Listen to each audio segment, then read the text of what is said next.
Where's an alarm? Early access is starting. Let's go. Pioneers of Pagonia 13. December 2023, exactly 11:30 anti-meridium in the morning. Then you can also let your settlers, almost said that, your pioneers, your Pagonians, loose. In this hybrid of real-time strategy and city builder, it's essentially a typical The Settlers game despite its different name. Creative director Volker Wertig is the creator of The Settlers. He programmed the first Settlers all by himself many years ago and is now releasing a game very much in the spirit of the early Settlers, with hundreds, thousands of units running around on random maps. A solo campaign and competitive multiplayer haven't been announced, but the German developer studio Envision Entertainment has promised a co-op mode that will be added during the early access phase in 2024. The random maps have a wealth of settings and parameters you can tweak. You can set your own individual challenges, you can play peacefully, you can play aggressively on some fairly large maps, you can customize your random map scripts or use pre-made random maps.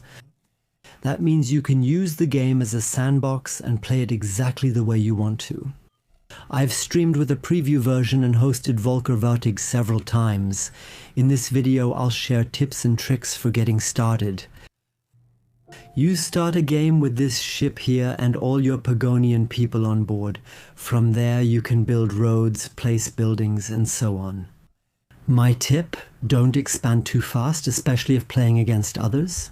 There are 4 possible groups of opponents, each one getting stronger and harder to handle in this order.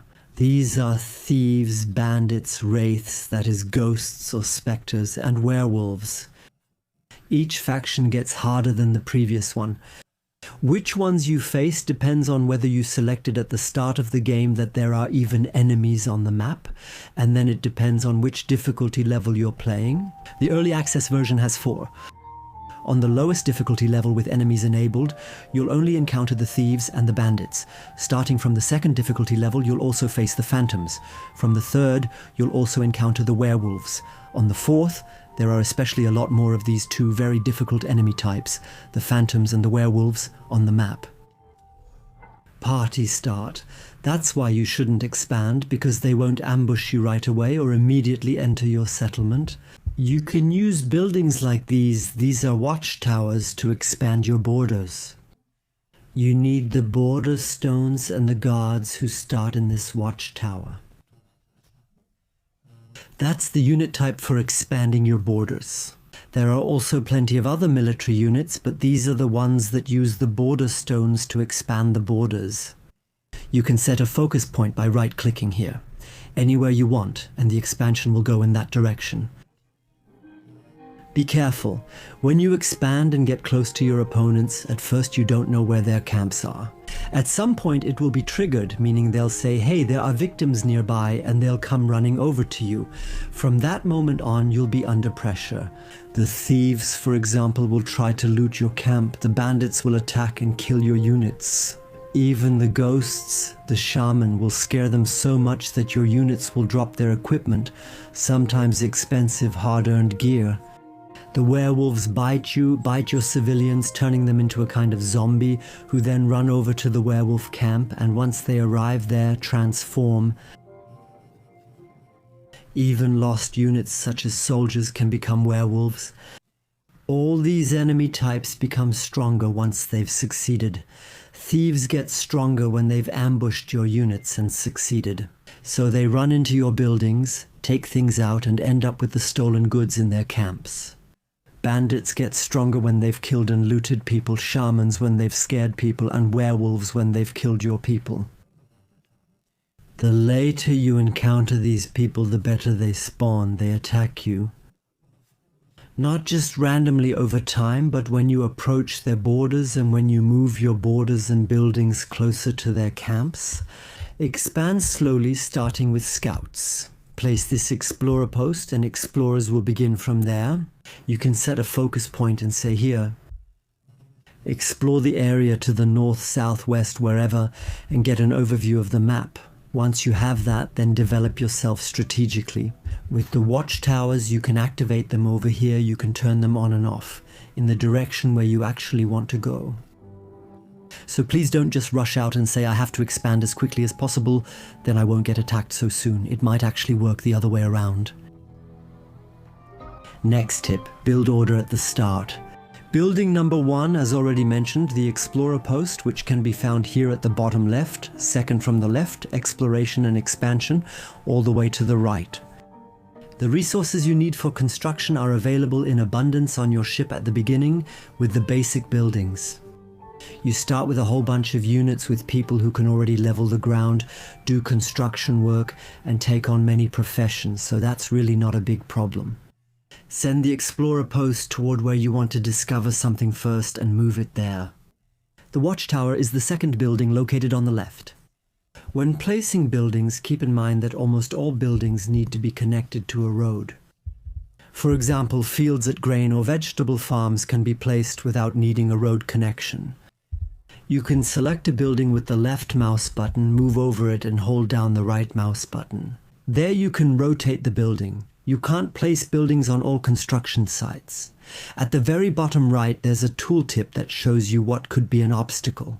You can't build outside your borders on roads, water, or several other places. Rotate buildings with the right mouse button. If you have a spot where a building fits well, then place it with the left mouse button. The arrow indicates where you need a road connection. Watchtower as the second building?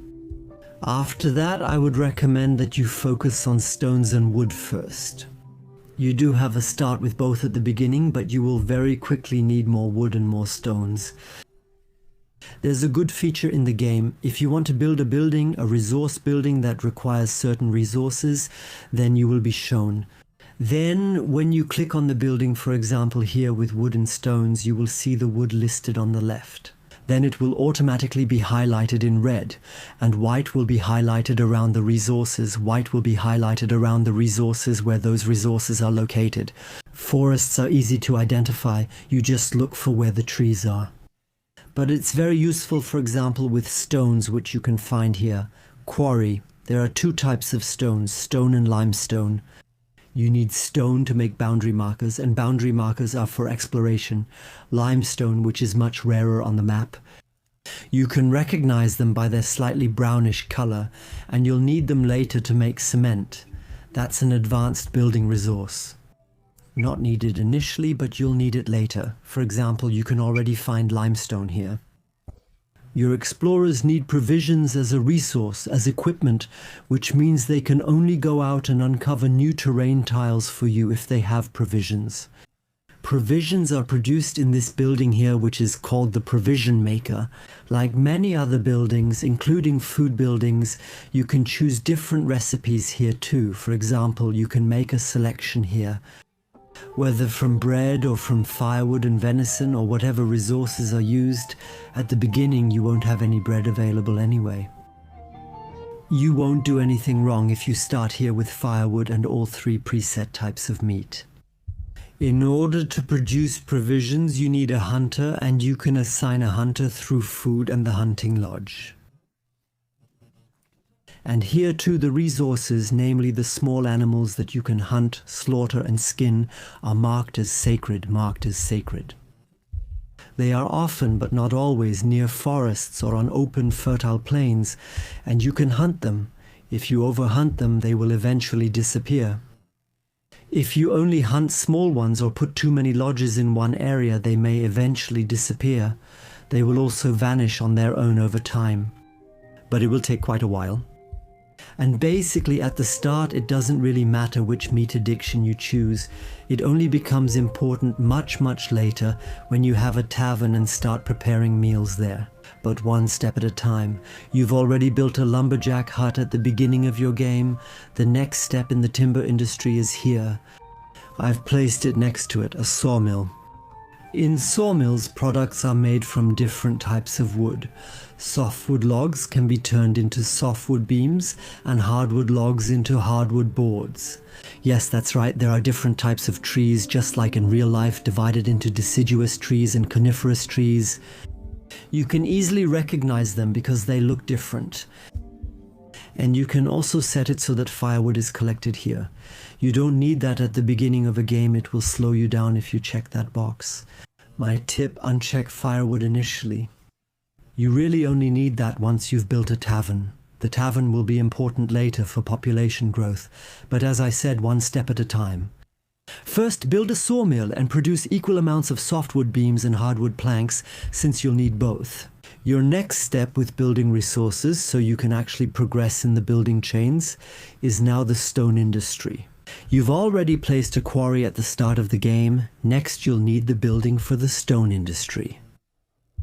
The stonemason is up here in front as well. You get it with wood and stones right next to the quarry. To the right of it is the stonemason. In the stonemason, you can turn stones from this resource into either whole or half stones. You can make cut stones and boundary stones from stone. Boundary stones allow expansion. Cut stones, in turn, are the resource you need to build advanced buildings. That means you should definitely check if you have enough cut stones. How do you find out which resources you currently have in storage? At the beginning, all resources are here at the front of the ship. The resources produced in the buildings are initially stored in the buildings as well. The buildings themselves have a small storage. Usually up to 16 products can be produced here, and at some point the storage is full. After that, carriers automatically bring your products to the facilities that use the products produced here as raw materials. If you feel like something is stuck somewhere, you can place storage facilities like these here. A storage facility can collect up to 64 goods. You can set each storage facility to collect any type of goods. That's the question mark symbol. Or you can set a group and allow any item from that group or alternative. Option number 3. You can set a group and then select a single product within it. The latter would be my recommendation, because usually you can plan much more appropriately that way. You don't necessarily have to build warehouses right next to the corresponding buildings, but of course it's useful because it shortens the routes for the carriers. It doesn't speed up construction inside buildings. Whether the warehouses are nearby or not, you have a higher chance of avoiding bottlenecks, meaning a warehouse won't get full somewhere. There's a huge pool of carriers. Carriers are basically everyone who doesn't have another job, like those not working in resource buildings, not working as soldiers or anywhere else. People who have received equipment for a job, like those who got a shovel and work as flatteners, or those who work as farmers, are assigned to that profession. And at the start of early access, they won't automatically be reassigned back to being carriers. You need to pay attention to that. It may happen soon during development, at least that's what Volker Vertig told me in a chat we had. There may soon be an automatic reassignment in the game. That means if a unit realizes it's not needed for now, it will put down its equipment and join the pool of carriers. However, that's not true at the start of early access. That means you need a lot of carriers at the beginning, and you also have a lot of carriers at the start, and they will walk long distances and automatically distribute your products. You don't have to set any targets for them. You don't have to tell them, like carrier X or whatever, just carry something from here to there. An AI, an artificial intelligence, does that fully automatically in the background for you. If you want to help the AI, then make sure there are always warehouses, that the warehouses are either near the resource buildings or that the warehouses are nearby. From the buildings that need these output goods as input storage.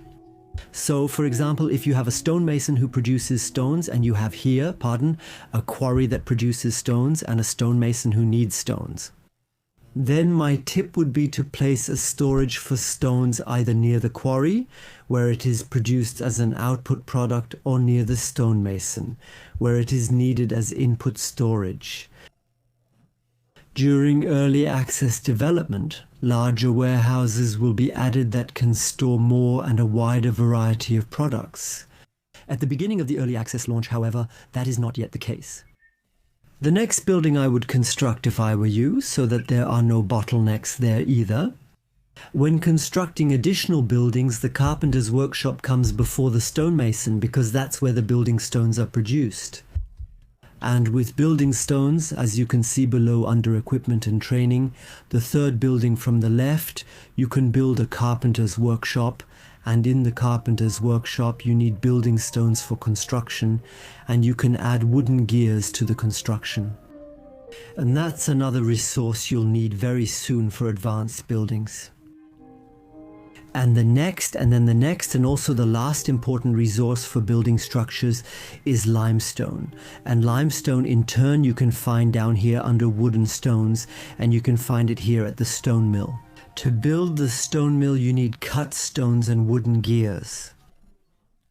And its input product is limestone, so these rare stone resources that are available on the map, and then it produces cement. And then you actually have all the important resources you need for building. Stones, wood, the different types of wood, planks and logs and so on, the cut stones, the wooden gears, and now also the cement. And then nothing really stands in the way of building, expanding and developing your settlement anymore.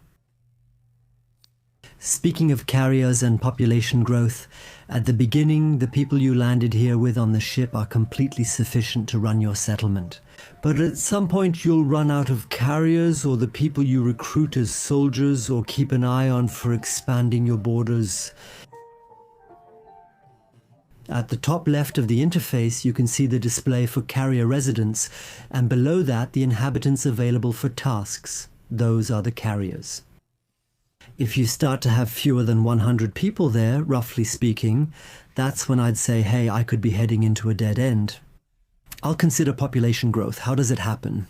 That works through residential buildings, through the production of food, through markets, and through a tavern you need. That's the tavern. It has a radius effect when you build it, the tavern. There you can see it at the bottom right. Gourmet meals and strengthening meals are created there, strengthening meals. That's a restorative product that people in certain strenuous, physically demanding jobs need.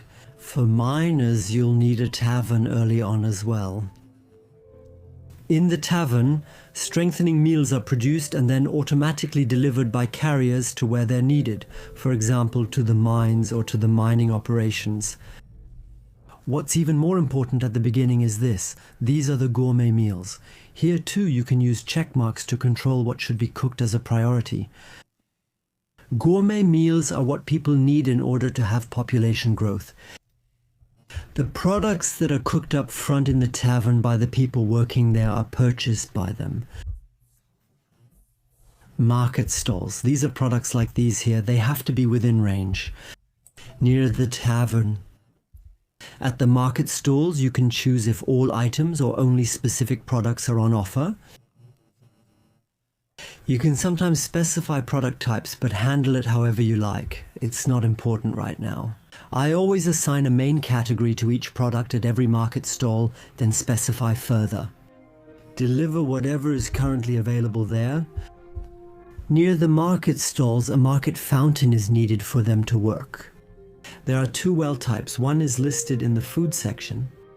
Those wells are near your fields and provide water for them. Another type of well is listed under population and meals. There is the market well, and it has to be near the market stalls.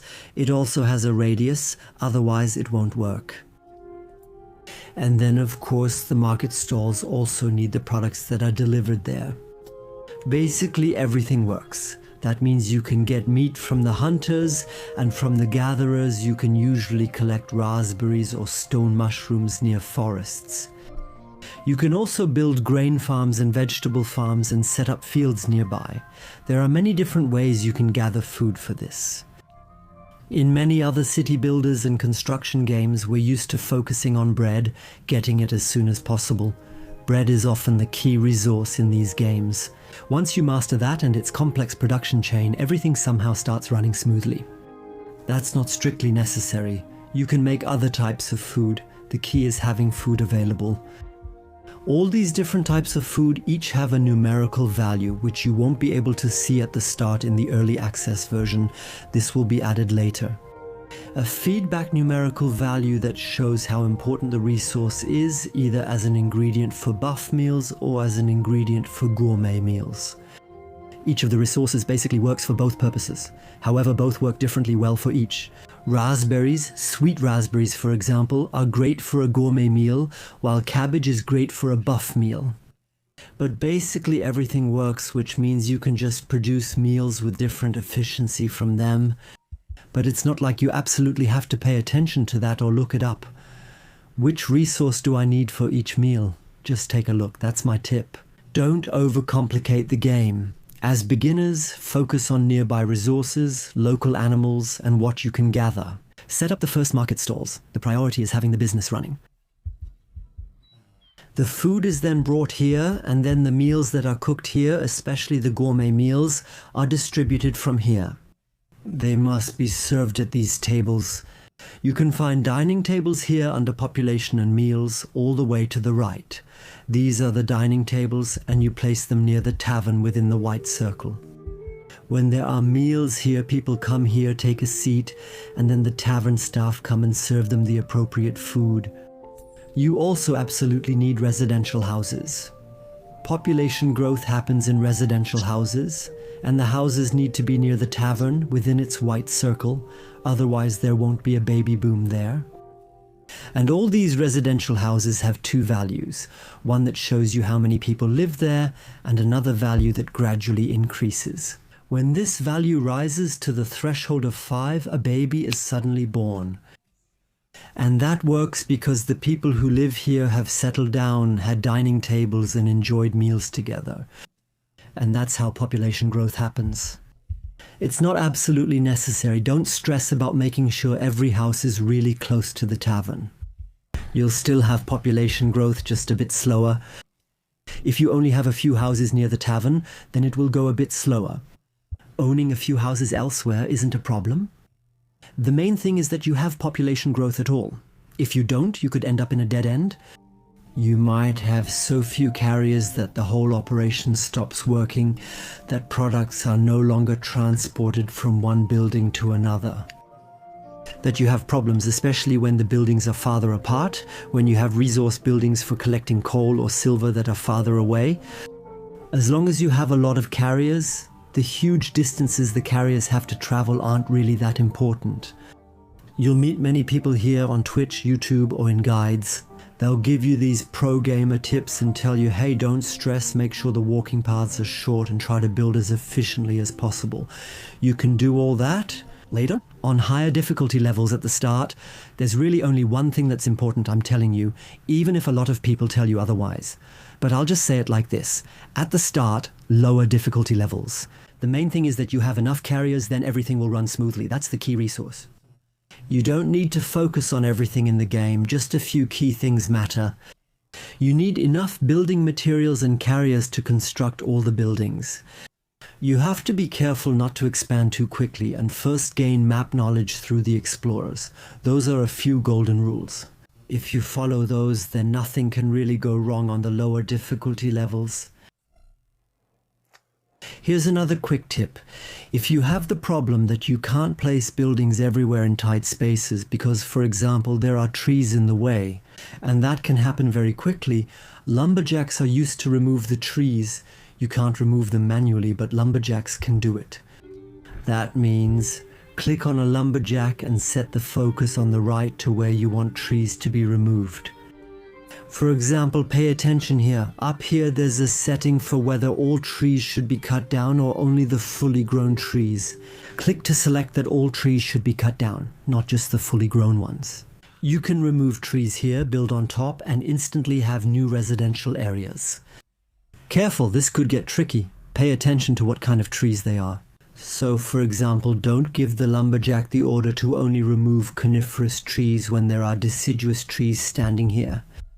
Check if the goods out warehouse is full. If so, you can't proceed. But basically, that's a very good and simple way to create space and to be able to place new buildings.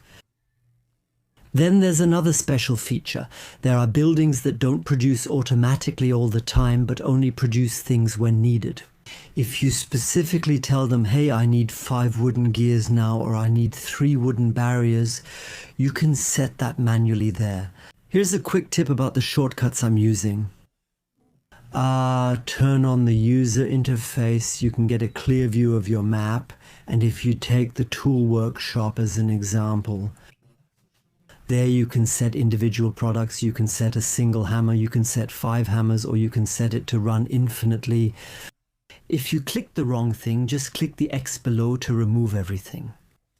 If you notice by default that the interface is too small or too large for you, or that the text is too tiny or too stretched out, you can set options in the game for how big the interface should be. That would also be a tip from me in case you haven't disabled it in Party City. Then there are neutral villages on the map. These villages are really just there to give you tasks. You can then befriend them, and eventually you might even be able to win these villages as allies, and then they become your villages. Your territory expands and you can manage these villages as if they were your own. To find these villages, you first have to send out your explorers, and then they will pop up. And the moment they're there, tasks will appear in the top right corner. At the release of the early access version, there are 2 levels of diplomatic relations. It's neutral at first, then friendly, and finally allied. To win a match, you usually have to do so with the default settings unless you change them. With all the villages on the map, you have to reach the friendly level, not the allied level.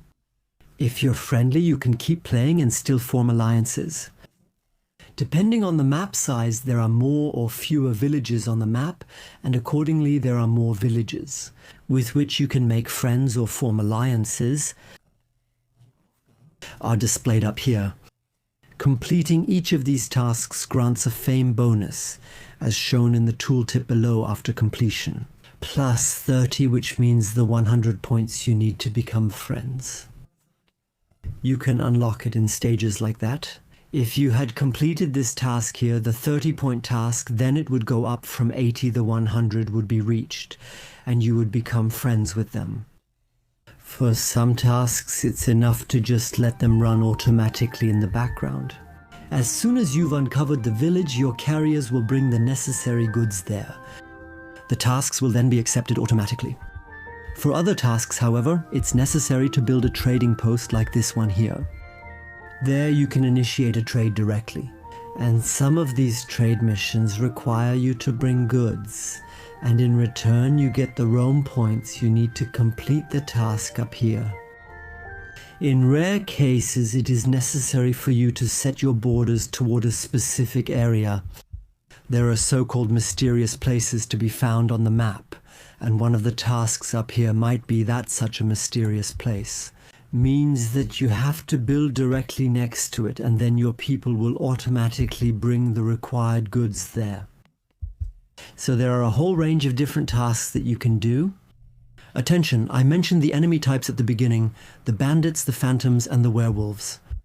They don't interact with these non-player character villages with the peaceful villages. I explained at the beginning that the enemies attack you, and if they successfully attack you, they keep getting stronger, more units spawn, and it gets harder. These enemies, but they don't deal with these non-player character villages. That means you don't have to worry that since they might attack them too, there would suddenly be more and more enemies for them. That works completely independently of that. And now we come to the military system. How do we raise troops and shake up our enemies so that we can survive here on this hopefully soon to be peaceful island? This is one of the 2 buildings where you can recruit troops. This is the military academy. The second building for recruiting troops is the Adventurers Guild. You'll probably build that first usually. There you can recruit rangers and daredevils. Attention, there are 2 different levels of them depending on what equipment you have. For rangers you need torches and light armor. For the better rangers you need a magic torch and reinforced equipment. You can explore these products on your own. I don't want to ruin the fun of discovering the production chains yourself. You can find all of those in production chains in the buildings and build them there. You'll eventually need tailor shops, armor and weaponsmithies, and other finished goods buildings. You can set it here so that troops are to be recruited here. For example, up here, please recruit 5 troops is the equipment available. And usually you also have to order the equipment in a similar way first. At your production buildings, for example, in the weaponsmith, you can say here, bronze sword, order 5 bronze swords. They're produced here and then automatically delivered to the Adventurers Guild by carriers. Then in the second building, in the military academy, you can produce guards and soldiers. These are the 4 types you have: rangers and brawlers, guards and soldiers. Attention, you can only use the guards within your own borders. You can't send them on foreign missions or use them to raid enemy camps. At the same time, however, it is the only unit, along with the veteran guards, that is actually able to take boundary stones and expand your borders. Soldiers are your versatile backbone, providing average combat strength.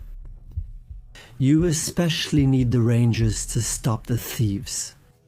Thieves sneak into your camp disguised as civilians, go to your buildings, production buildings or other buildings with goods, and then run away again. When you hover the mouse over them, it says thieves or skilled thieves next to them, but you can't identify your own units. So you need at least 1 ranger to cross their path in order to identify a thief. Then all your troops nearby will attack these enemies as well. And you especially need the daredevil to attack the ghosts and the werewolves. The ghosts have the ability to scare your people, and there are a few units that aren't so easily frightened. Those are the rangers, and those are the daredevils, and the werewolves in turn are the strongest enemy unit in the whole game. You should primarily fight them with the daredevils because they also can't be frightened and they're much stronger in combat than the rangers. And so, if you start here, you recruit your troops, and then in the towers, either in the watchtowers or in the garrisons.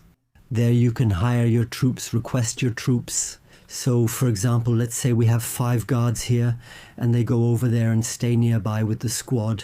Here you can set a focus point. Please patrol here. Guards can patrol within your own borders. All other units can also patrol outside your borders, as long as the patrol point isn't too far away. So they also have a maximum distance they can travel. If it goes too far out, the point will turn red and then you can't go there. For example, here I placed a watchtower nearby. You can, if you want to say this should be a watchtower that you also want to use for a raid. For enemy camps, send soldiers or troops, not guards. And then you can set up a little in advance. From there you say, here we click the focus point on patrol and move close to the enemy camps. For example, up here in front there are a lot of thieves running around. Then you know there's a thieves camp somewhere nearby. One more little tip. It might be helpful if you have a bottleneck and you notice that your enemies keep coming through there to mainly patrol there as well, and tell your people here, this is where I did it. Do you always go there and stop our enemies before they enter our city? If you've identified such a bottleneck, it can be very smart to set up a military camp nearby. That's basically the residential building for your soldiers and all the soldiers you haven't assigned at the moment. In a tower or in a garrison, they gather in the military camp, and from there you can send them over using this indirect control to the nearby guard posts or garrisons. Military buildings don't require residential buildings. But in general, I should add that as a supplement to what I just said.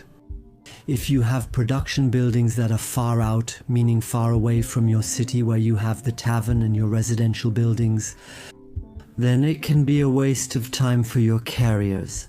It's smart to place simple residential buildings nearby, so that the people who currently have nothing to do or want to rest don't always have to walk all the way back to the tavern and the residential buildings there.